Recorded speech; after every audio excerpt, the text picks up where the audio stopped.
Bom dia aos irmãos e irmãs da Igreja Trindade, aqueles que nos acompanham na transmissão do culto. Nessa manhã, nós vamos refletir no Salmo 132. Estamos retomando aí as nossas exposições dos chamados Salmos de Romagem. Nós vamos refletir nele nessa manhã. Salmo 132. Eu vou ler e aqueles que puderem, acompanhem a leitura da passagem sagrada.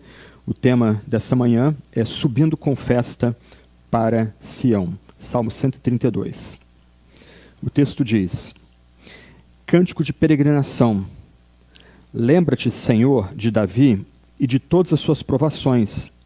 Lembra-te de como ele jurou ao Senhor e fez votos ao poderoso de Jacó, dizendo: Não entrarei na tenda em que moro, nem me deitarei no leito em que repouso. Não darei sono aos meus olhos, nem repouso às minhas pálpebras, enquanto eu não encontrar um lugar para o Senhor, uma morada para o poderoso de Jacó. Ouvimos dizer que a arca estava em Frata, e a encontramos no campo de Jar. Entraremos na sua morada, adoraremos diante do estrado de seus pés. Levanta-te, Senhor, e entra no lugar do teu repouso, tu e a arca do teu poder. Vistam-se de justiça os teus sacerdotes e exultem os teus fiéis. Por amor de Davi, teu servo, não rejeites o teu ungido. O Senhor jurou a Davi, confirme o juramento, e dele não se desviará. Farei com que no seu trono se assente um de seus descendentes. Se os filhos de vocês guardarem a minha aliança e o testemunho que eu lhes ensinar, também os filhos deles se assentarão para sempre no seu trono. Pois o Senhor escolheu Sião, preferiu-a por sua morada, dizendo: Este é para mim, este é para sempre o lugar do meu repouso. Aqui habitarei, pois esse é o meu desejo. Abençoarei com abundância o seu mantimento, e de pão fartarei os seus pobres. Vestirei de salvação os seus sacerdotes, e de júbilo exaltarão os seus fiéis. Ali farei brotar o poder de Davi, prepararei uma lâmpada para o meu ungido. Cobrirei de vexame os seus inimigos, mas sobre ele brilhará a sua coroa.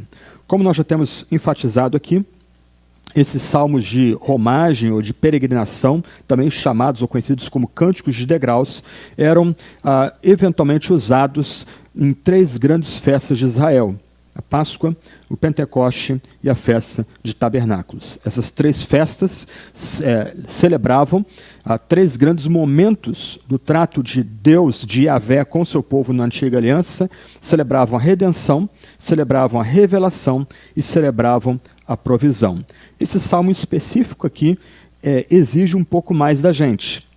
Esse salmo rememora quando a Arca da Aliança, o centro do culto ao Deus eterno em Jerusalém, foi levada de Kiriat Jearim para Jerusalém. O salmo não reconta a história, ele simplesmente menciona a história. Outros 2 salmos mencionam o mesmo episódio. O Salmo 24, que nós conhecemos bem, né? Levanta a porta diante de Yahvé, diante da entrada de Yahvé, né? Ele celebra a reverência que a gente tem que ter diante do Rei da Glória, da santidade do Rei da Glória.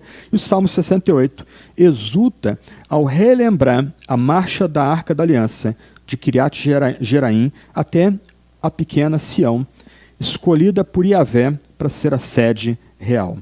Agora, esse cântico, Salmo 132, colocado aí dentro dos cânticos de degraus ou cânticos de peregrinação, rememora o papel de Davi nesse empreendimento. Só para a gente relembrar bem rapidamente, a Arca da Aliança era um tipo de caixa retangular, mais ou menos aí de meio metro de largura, meio metro de profundidade e 1 metro mais ou menos de comprimento. Ela tinha uma tampa de ouro puro, que era chamado ali de o lugar do propiciatório. Ela tinha 2 querubins, um de frente para o outro, com as asas se tocando e moldurando o espaço onde a palavra de Deus era ouvida. Como a gente aprende lá no Pentateuco, no livro da lei, nos livros da lei, ela foi feita sob a supervisão de Moisés, usando aí as ordens divinas. E a arca simbolizava a presença de Deus entre o seu povo. Eu vou mencionar um pouco mais disso aí adiante. A gente lembra que a arca andou com o povo da aliança nas suas caminhadas e peregrinações pelo deserto. Quando o povo entrou na terra da promessa, Canaã, a arca da aliança estava junto com o seu povo. Ela foi colocada numa tenda provisória em Siloé. Depois, essa arca foi levada em batalha, quando Israel era atacado por seus inimigos. Numa determinada batalha contra os filisteus, a arca foi tomada e levada para o território dos filisteus. E ali foi colocada. Só que os filisteus não aguentaram ficar com a arca da aliança. E ela foi depositada em algum lugar dentro do território de Israel e dali levada à vila de Quiriate Jeraim, até quando Davi foi buscá-la e levá-la para a cidade de Jerusalém. Em outras palavras, a arca da aliança não só simbolizava a presença de Deus entre o seu povo, mas ela também, por assim dizer, encapsulava toda a história anterior de Deus com o seu povo, o cuidado de Deus com o seu povo, evocando não só a palavra divina, mas uma série de memórias do cuidado de Deus para com o seu povo. Mas, como eu mencionei, isso aqui é pressuposto na passagem. A passagem celebra a presença de Deus em Sião por meio ou na arca da aliança. Uma curiosidade aqui é que no verso 10, ou por causa do verso 10, a gente presume que esse salmo é posterior a Davi, e não é mencionado a autoria do salmo aqui, né? Diferente, por exemplo, do Salmo 133, que a gente vai considerar domingo que vem, ou daqui a 2 domingos, melhor dizendo.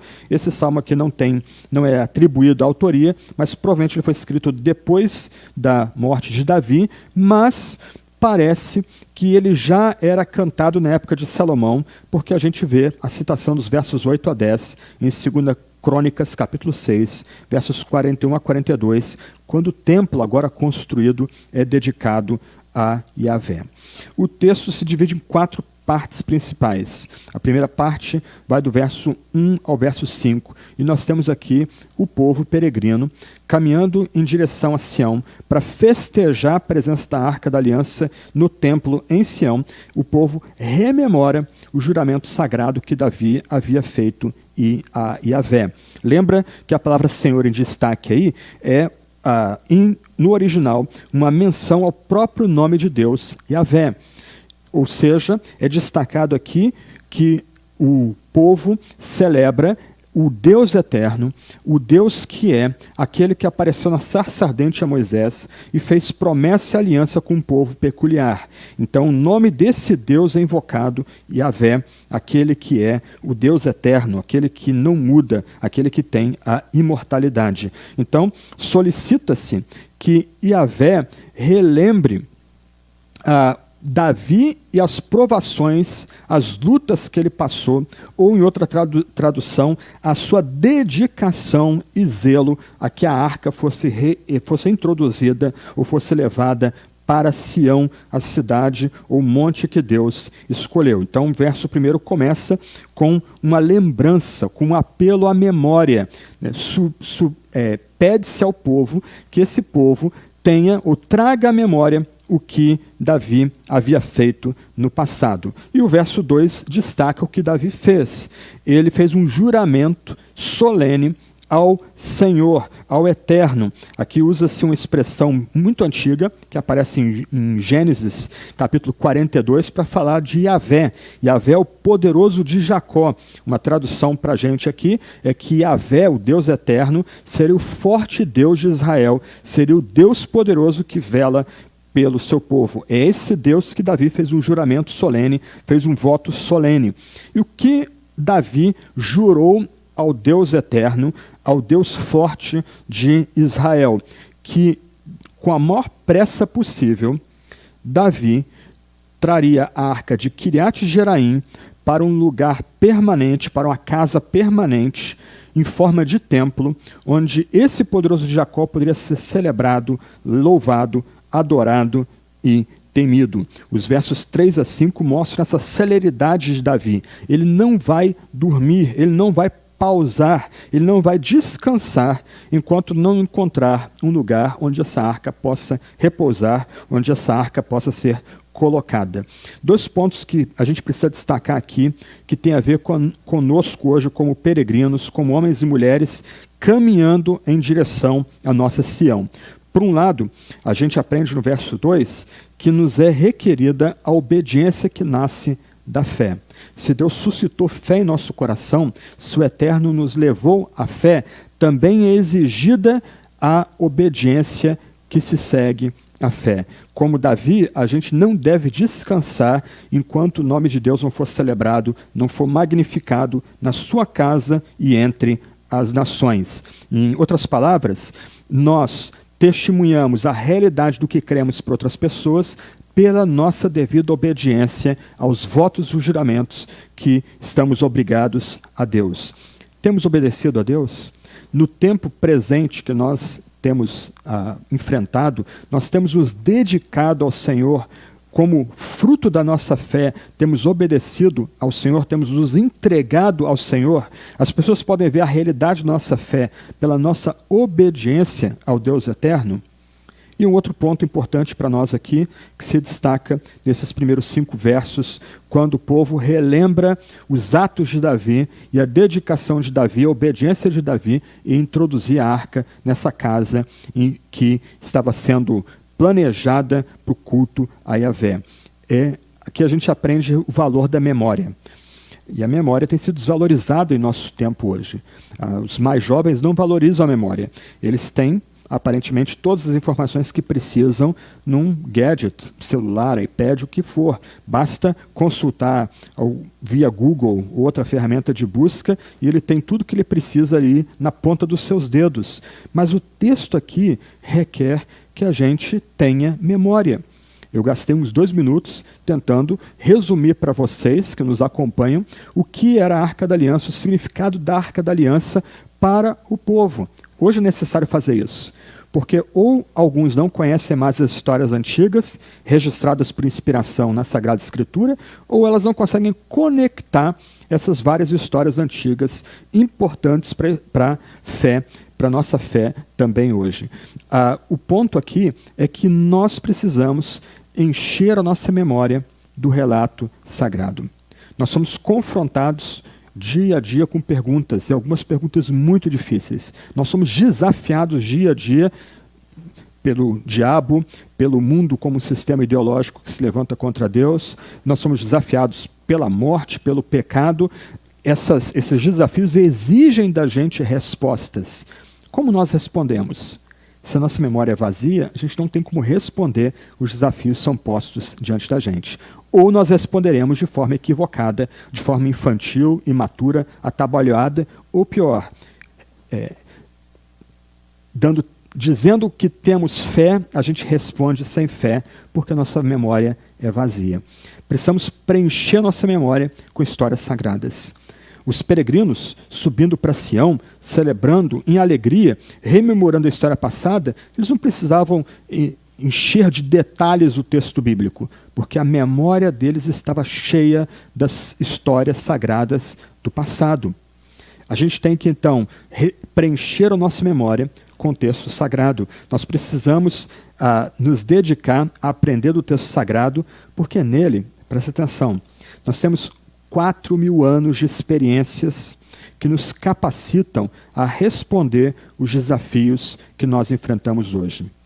Então, se nós queremos viver de forma madura, de forma sábia, no tempo presente, como homens e mulheres peregrinos a caminho de Sião, a gente tem que ter Davi na ponta dos nossos dedos, Jeremias circulando pelo nosso sangue, Paulo na nossa mente e Cristo no nosso coração. Nós precisamos preencher nossa vida das memórias sagradas que se encontram na Sagrada Escritura, para quando desafiados pelos inimigos que nós enfrentamos dia a dia, a gente poder responder esses adversários com a sabedoria, não da carne, mas nutrida pela história sagrada, registrada e inspirada no texto bíblico. Como nós temos nutrido nossa memória?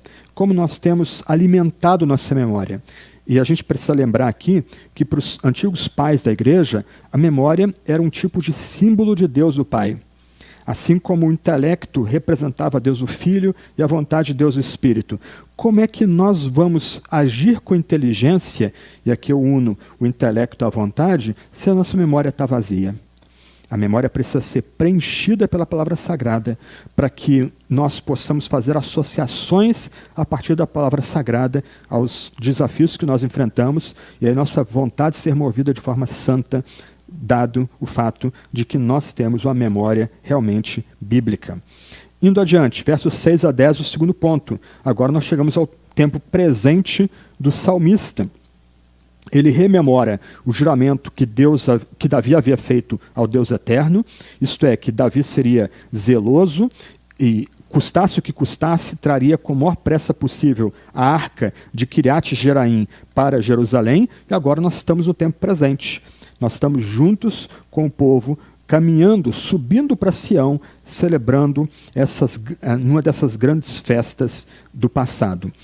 Nos versos 6 a 10, nós temos então o povo subindo em comemoração. E aqui nós temos a figura de um coro. A ideia que pode ser sugerida aqui é que o povo está em procissão, subindo as trilhas na direção de Jerusalém, de Sião, e nós temos coros de levitas cantando, dando voz a Davi e aos seus amigos. E as vozes aqui são bonitas. O verso 6 rememora Davi e seus amigos em Efrata, que é a região de Belém, ouvindo que a arca estava no campo de Jar, um tipo de contração para a cidade de Kiriat Jeraim. E aí, Davi e seus amigos, com celeridade, eles correm para essa cidade para levar a arca para a morada de Deus, onde eles se ajoelharão e prestarão culto ao Deus eterno. O ponto aqui destacado é que o lugar onde a arca é colocada é o lugar onde Deus descansa os seus pés, é literalmente o trono onde Deus se assenta. É o lugar santíssimo. Só que um ponto interessante aqui, nos versos 6 e 7, é que a arca ainda está parada. A ideia aqui é que o povo está subindo na direção de Sião, os coros ali rememorando agora no tempo presente a pressa de Davi e seus amigos de fazer com que a arca saia dessa cidade humilde para a cidade que Deus escolheu, mas a arca ainda está parada ali, está quieta, ela não foi tocada ainda. A ideia aqui é que o povo sabe onde a arca vai ser colocada, para onde a arca vai. Ela está pronta a se prostrar em homenagem a essa arca colocada no seu lugar exato, no lugar que foi reservado para ela. Mas a arca ainda está em repouso. Aí vem o verso 8. E o verso 8 provavelmente era recitado justamente no momento em que sacerdotes escolhidos, paramentados de forma exata, se colocavam numa posição de levantar a arca. E aqui a gente tem duas imagens que se sobrepõem. De novo, a imagem do tempo presente, aqueles caminhando para Sião, ansiosos para ver a arca, ansiosos para ir próximo do lugar onde ficava o Santo dos Santos, ansiosos para ver a arca levantar e Yahvé se levantar junto, mas também a gente é relembrado aqui de o que isso significava para o povo peregrino no deserto. A gente é remetido, então, a Números capítulo 10, versos 35 e 36, e a gente lê naquela passagem, né? Quando a arca partia, dizia Moisés: levanta-te, Yahvé, e sejam dispersos os teus inimigos. E no lugar do repouso dizia: volta, Yahvé. A ideia aqui para aqueles peregrinos é que a arca paradinha, Deus está em repouso. Quando a arca for levantada, Deus se levanta em glória, em poder radiante, para triunfar sobre os seus inimigos e dar descanso para o seu povo. E o verso 8, então, nos remete a essa passagem de Números. Um ponto curioso aqui é que os pais da igreja, quando interpretavam esse verso 8, eles geralmente referiam o verso 8 ao especialmente ungido, ao especial descendente de Davi, Jesus, o nosso Senhor, na sua ressurreição e ascensão. Cristo se levantou e entrou no lugar de descanso, da onde vai vir para julgar vivos e mortos. Camadas de significado, de novo, exigindo memória da gente, exigindo memória do peregrino, a arca em repouso, Deus em repouso, a arca levantada, Deus se levanta, o Deus eterno se levanta para esmagar toda oposição ao seu projeto de trazer redenção para os povos. O verso 9 aqui também exige memória da gente. Porque se você puxar de memória, você conhece a história bíblica, você vai lembrar que esse salmo destaca a segunda parte da história de quando a arca vai de Kiriat Jearim para Jerusalém. Mas a primeira metade da história não termina tão bem. Na primeira metade da história, o povo de Deus foi negligente em carregar a arca. E a primeira parte da história começa de forma descuidada e termina em tragédia. O verso 8 agora lembra que aqueles que vão carregar a arca, os sacerdotes, têm que estar revestidos de justiça, de inculpabilidade. Eles têm que ser considerados homens retos. Mas quem consegue ser justo por si só? Quem consegue se revestir, se vestir de justiça por si só? É Deus mesmo que torna esses sacerdotes justos, que dá vestes de retidão para esses sacerdotes, para que eles possam levantar a arca, e aí quando a arca é levantada, simbolizando o Deus eterno se levantando para vencer, o que acontece? Os fiéis, ou segundo outra tradução, os santos, eles exultam, eles vibram.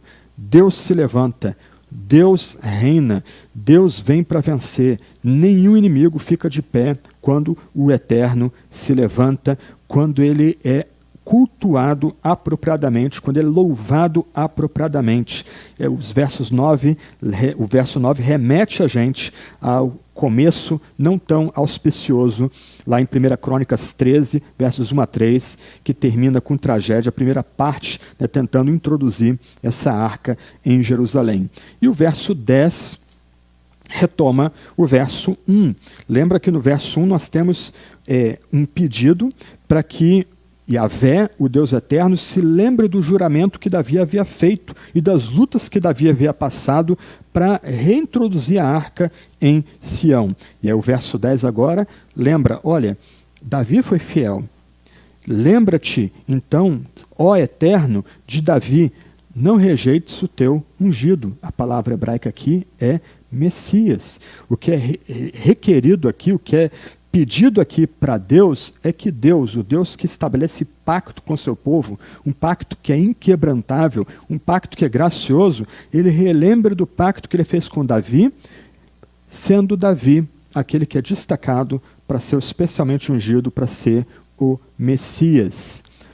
E a gente lembra aqui que do descendente de Davi virá o único Messias, Jesus, aquele que traz a salvação de Yahvé, desse Deus eterno, ansiado por Israel, ansiado por todo o seu povo. Um ponto curioso aqui para a gente, importante, que aponta para um futuro, para a eternidade, é que duas imagens são vinculadas aqui no verso 10.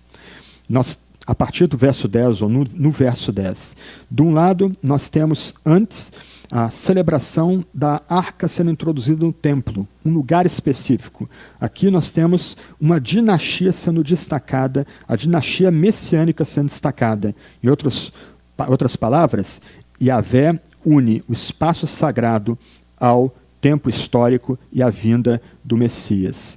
Ambos estão entrelaçados agora. No dia do Senhor, na segunda vinda gloriosa, esse Messias que veio como cordeiro virá como leão para governar as nações e o universo a partir do monte sagrado, a partir do monte Sião e de Jerusalém. Terceira parte, versos 11 e 12. E aqui a gente tem a parte final do Salmo, ainda que ela possa ser dividida em outras duas partes. A primeira parte, rememora-se o juramento sagrado que Davi havia feito ao Eterno, de trazer a arca para um espaço, um local sagrado. Na segunda parte, um coro celebra o erguer da arca e o levar a arca para o lugar que vai ser o estrado dos pés de Yahvé, o lugar onde Yahvé vai repousar. Agora nós temos um profeta A gente pode visualizar a imagem aqui, né? O povo subindo na direção de Sião, na direção do templo, um coro cantando, dando voz a Davi e seus amigos, levando a arca de Kiriat Jeraim para Jerusalém. E agora, lá de cima de umas muralhas do templo, um profeta fala em nome de Yahvé. Ele traz uma resposta de Yahvé, essas orações, esses cânticos que estão sendo feitos aqui. Esse profeta, em nome de Yahvé, passa a confirmar as antigas promessas que Deus havia feito. Irmãos e irmãs, lembra, de nós é requerida obediência, e essa obediência testemunha a nossa fé. Assim foi com Davi, assim é conosco. Segundo ponto, nós somos chamados, junto com esses peregrinos, a nutrir a nossa memória com a palavra sagrada. E é o que acontece. Nas memórias sagradas que nós temos promessas. O profeta falando do templo aqui, confirma essas promessas. O nosso Deus eterno, que tem agido na nossa história há milhares de anos, sem parar e sem descansar, ele é um Deus que gosta de cumprir promessas, que tem prazer em cumprir as suas grandes promessas. E o profeta que responde ao coro e responde à memória passada, reforça esse ponto aqui. A boa vontade do Deus eterno com o descendente de Davi é fundamentada nas promessas que esse mesmo Deus havia feito a Davi. Olha o verso 11. Yahvé jurou a Davi. Irmãos e irmãs, se nós temos recebido o grande descendente de Davi, nós participamos desse juramento que Yahvé fez e vela por nós e está sobre todos nós. Yahvé jurou a Davi, confirme o juramento e dele não se desviará. É isso que o profeta está dizendo para o povo. Olha, vocês estão lembrando o que Davi fez no passado, o juramento e as lutas que Davi fez para com rapidez trazer essa arca, esse símbolo da presença sagrada de Yahvé para dentro de Jerusalém? Ok? Imitem a obediência dele por fé. Nutram a sua memória com essas imagens. Tragam à memória os juramentos que Davi fez, porque Deus respondeu esse juramento com um outro juramento e ele vai cumprir esse juramento. Deus vela pelos seus pactos. Deus mantém os seus pactos a despeito de nós. E essa é a nossa esperança e conforto. Em tempos de turbulência, em tempos de medo, de ódios, nós somos lembrados que o Eterno, que agiu com grande poder em Davi e em Salomão e no Messias Jesus, continua agindo conosco, continua com sua boa mão sobre nós. Continuamos escutando. Por amor de Davi, o seu servo, o Senhor jurou com firme juramento e dele não se desviará. Do outro lado, mais uma vez, é requerido de nós obediência a essa aliança, obediência a esse pacto. Nós somos chamados a sermos filhos obedientes dessa aliança inquebrantável que Deus fez para conosco. E a gente vê isso no verso 11 e no verso 12. Somos chamados a guardar essa aliança, chamados a guardar os testemunhos contidos nessa lei, nessa instrução, para que Deus continue nos abençoando por meio desse pacto sagrado. Curiosamente, esse texto é citado 2 vezes no Novo Testamento. Então, nós temos aqui também um salmo messiânico, um salmo que aponta para a vinda do especial ungido do Senhor, do verdadeiro, do maior Messias que Deus destacou. No discurso de Pedro em Pentecostes, Atos 2, capítulo 30, Pedro, parafraseando esse verso 11, verso 12, ele identifica Jesus como o Messias, descendente de Davi, ressurreto dentre os mortos. Então Pedro aplica o verso 11 e o verso 12 a Jesus, eles são cumpridos em Jesus, esses 2 versos, e sobretudo cumpridos na ressurreição triunfal de Jesus. Nem mesmo a morte conseguiu segurar o Messias triunfante. Nem mesmo o mais duro inimigo nosso, o último rio que a gente vai ter que atravessar, conseguiu vencer o Messias. O Messias triunfou por causa do juramento que o Eterno havia estabelecido com Davi e com o povo escolhido. E em Atos capítulo 7, versos 45 a 47, Estevão recorda, usando essa passagem, o projeto de Davi de construir o templo. E foi Salomão, no final, que acabou construindo o templo. Então, com isso, no livro de Atos, muda-se o sentido do templo como lugar da presença do Eterno, presença de Deus. Aqui a gente escuta o nosso Messias, o único Messias, o maior Messias, Jesus, falando: se alguém me ama, guardará a minha palavra. Meu Pai o amará, viremos a ele e faremos nele morada.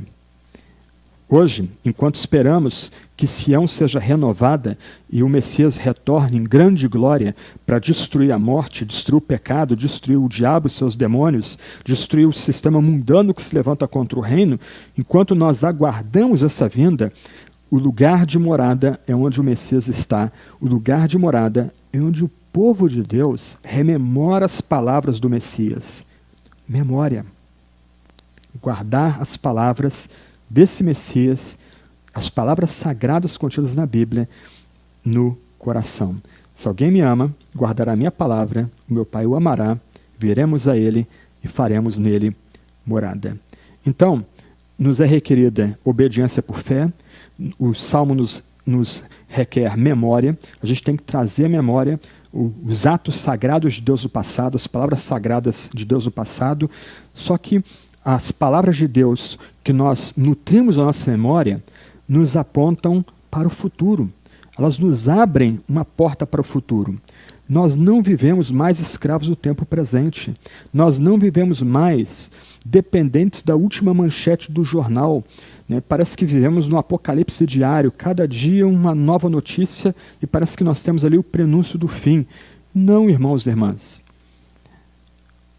Se obedecemos por fé e nutrimos a nossa memória com a palavra sagrada, a memória sagrada descortina para a gente uma visão de futuro, um alvo, quando esse Messias ressurreto vier reinar em glória a partir de Sião sobre toda a criação, inaugurando uma nova etapa na história da redenção. Em outras palavras, nós temos diante de nós aqui o conteúdo da memória, a revelação não só da vasta criação do Deus Todo-Poderoso, mas da redenção que foi consumada no Messias em sua morte sacrificial e na sua ressurreição e ascensão, que nos dá esperança de um futuro glorioso mais adiante. Então, a gente tem que lembrar que o cerne da memória que nos é dada na palavra é que o Deus Criador será o Redentor. E ele faz com que a grande redenção que vem do Messias nos prepare para a restauração vindoura, quando o Messias retornar a segunda vez, agora para reinar sempre e sempre. E a última parte, versos 13 a 18, nós temos aí, verso 13, a presença de Yahvé em Sião.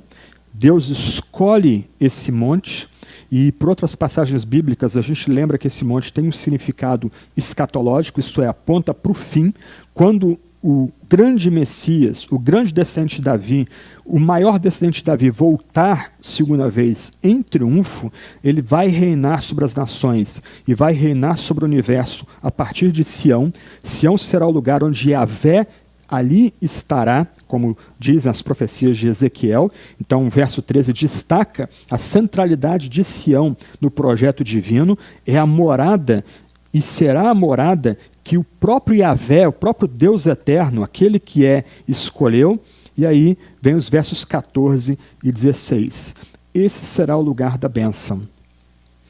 A presença de Yahvé a partir desse lugar comunica bênçãos, presta atenção, tanto materiais como espirituais, para todo o povo e para o sacerdote.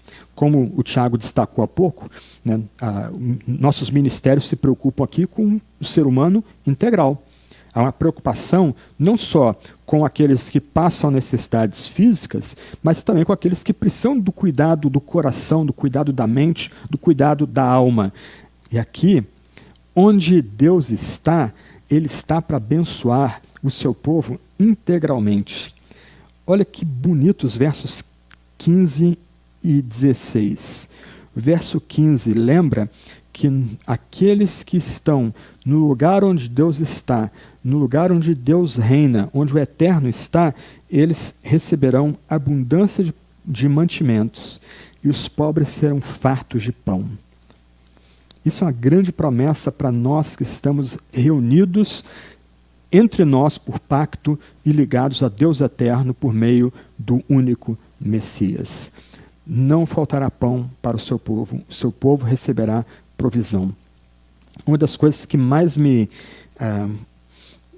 comoveu indo para Israel é, em alguns bairros em Jerusalém, olhar a lixeira e notar que há um espaço reservado para o pão. O pão não é misturado com lixo comum, ordinário, porque o pão é sagrado.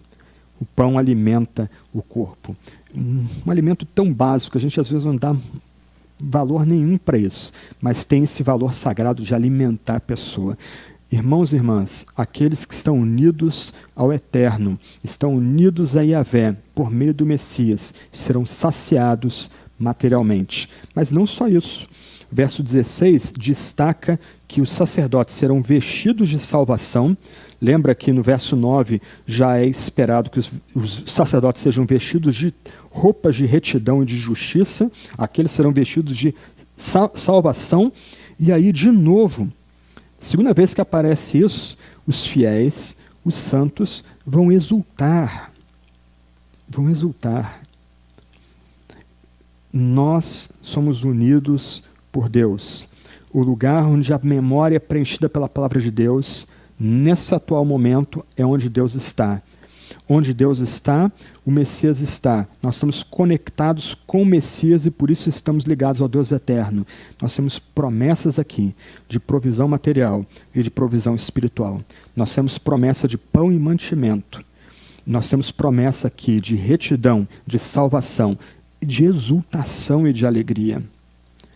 Como exultar quando a gente depende de Deus para o pão diário? Há esse elemento de incerteza. Nós exultamos de alegria porque sabemos que Deus cumpre suas promessas e Ele promete mantimento para nós, mesmo no meio da provação e mesmo na aparente privação. Ele traz o nosso mantimento, Ele traz o nosso pão, Ele cuida, Ele vela daqueles que estão no monte que Deus escolheu. Estamos reunidos, de fato, ao Deus eterno? Estamos ligados a esse Deus eterno por aliança? Nós já confiamos no Messias que Ele escolheu e destacou para, ressuscitado, triunfar sobre todo o mal? Se nós estamos ligados a esse Deus eterno, por meio do Messias, a gente pode lembrar: Deus, eu preciso de pão. Posso ter perdido meu emprego, posso ter perdido minha loja, minha firma, minha escola, mas eu estou contigo, o Senhor promete pão, eu preciso de pão, eu preciso de mantimento. Ajuda-nos a celebrar o teu nome, a exultar. A ideia de exultar aqui é vibrar mesmo. Como um gol do seu time aos 45 minutos do segundo tempo, dando a vitória, o campeonato para o seu time. Você não fica sentado no banco. Você pula, vibra. A ideia aqui é que nós exultamos porque o Deus eterno, que nos une a si, nos coloca nesse lugar santo por meio do Messias, Ele satisfaz-nos integralmente, tanto o corpo como a alma. E os versos 17 e 18 focam de novo o Messias. Algumas traduções falam do verso 17, ali brotar o chifre de Davi. A ideia aqui é de força, de poder. Então, esse Messias vai ser poderoso, ele vai carregar uma lâmpada.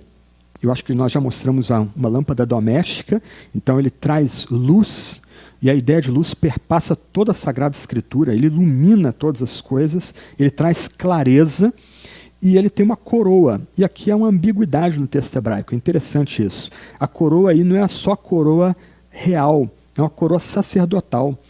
esse descendente especial de Davi que virá, olha só o ponto aqui, a gente mistura os tempos aqui, mas o Salmo retrata parentes nossos da fé subindo para o Monte Sião, celebrando Davi, mas celebrando alguém maior do que Davi. Agora, do olhar do retrovisor que nós temos, nós sabemos que eles estão celebrando. E nós celebramos esse que é rei e sacerdote. A palavra coroa aqui reflete um tipo de coroa onde os dois ofícios estão unidos. Esse que é ansiado, que é maior do que Davi, foi prometido a Davi por aliança, é o rei e o sacerdote completamente santo e vitorioso. Os seus inimigos são destroçados. Cobrir de vexame. Os inimigos estão derrotados na presença desse rei, que tem poder, que tem luz, que é completamente santo, completamente separado, completamente reto, e eles são jogados sobre eles os despojos da derrota, lanças quebradas, espadas despedaçadas, escudos retorcidos, tudo ser lançado em cima deles. O armamento de vocês não serviu para nada. Está aí, Cubram-se com eles, se vistam com eles. Preparem-se para o julgamento que virá. Esse é aquele que nós esperamos. Vitória e sucesso vão caracterizar o reinado desse grande descendente de Davi. Antes de concluir, nota, o Salmo começa com provações e juramento. Como é que o Salmo termina?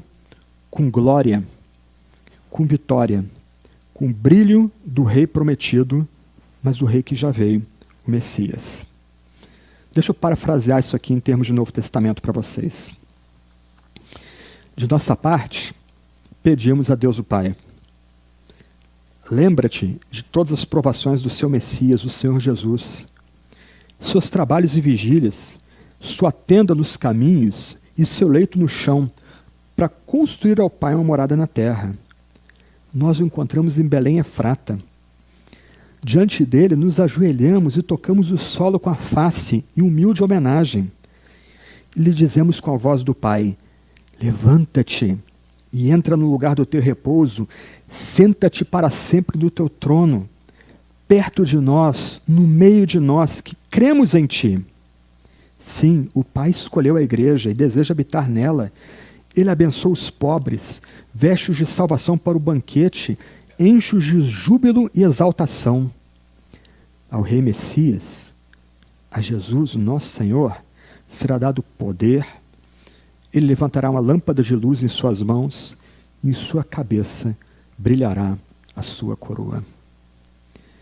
Nós já temos nos humilhado perante esse Messias, prometido há tantos séculos atrás, mas que já veio, está entre nós por seu Espírito e virá. Nós já nos humilhamos diante dele, nós já o recebemos com júbilo e alegria, nós nos enchemos de obediência porque nossa fé é dedicada só a esse Messias. Corra para ele. Junte-se a esses peregrinos do passado. Junte-se a nós aqui da Igreja da Trindade. Entre nesse desfile, nessa santa peregrinação, caminhando para Sião em festa, porque o Messias que veio, ele virá. O Messias que veio, sofreu, morreu, ele se levantou, entrou no descanso e virá em breve com grande glória para encerrar a nossa história. Guarda, ó Senhor, tua família, a igreja, firme na fé, para que pela tua graça proclame tua verdade com ousadia e ministre a tua justiça com amor. Mediante nosso Salvador Jesus Cristo, que vive e reina contigo e com o Espírito Santo, um só Deus, agora e sempre. Amém. Nossa resposta: vistam-se de justiça os teus ministros e exultem os seus fiéis. Bom domingo, vão em paz.